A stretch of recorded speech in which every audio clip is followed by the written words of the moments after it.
Nĩ ndereti iria thiĩte na mbere kũhiũhia itugĩ rũhonge-ini rwa Ukuui, ũndũ rĩumanĩte na itua rĩa rũhonge rwa ũngania wa magoti rwa KRA rĩa gwatha mirigo yothe kuma gicukiro kĩa meri kĩa Mombasa nginyagia guku Nairobi kũhũthagĩra o mũgithi wa kiriu reri-inĩ njerũ ya SGR. We only have 6,000 containers. Ũmũthĩ Minista wa Ukuui James Macharia kinyie mbere ya mbunge nĩguo gũtarĩria itua rĩrĩ, ũndũ ũrĩa ũtuthũrire mawoni ngũrani ya mbunge amwe makĩonania kũiganĩra na itua rĩrĩ.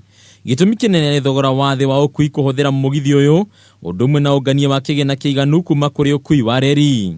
I have brought a container myself through SGR. I paid 68,000 shillings. I have brought through the road. I paid 110,000.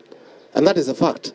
These are private interests by CFSs who are defending their businesses. These CFSs have been nominated by KPA. 20 feet.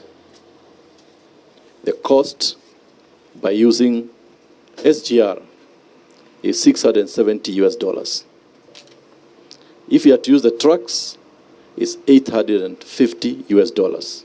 Ona kũrĩ ũguo ambunge makĩria kuma mwena wa gĩcũa-inĩ nĩ mang'etheire rĩendekithia rĩrĩ na njĩra nene makiuga ikinya rĩrĩ nĩ rĩkũhotomia wonjoria wa gĩtaro gĩkĩ. Let the people of the coast enjoy the resource that has been given by God, so that at least they can get their livelihood, they can also get their survival, and they should never be made to suffer. Those same measures in Mombasa, so that if someone wants to clear their cargo in Nairobi, they can clear their cargo in Nairobi.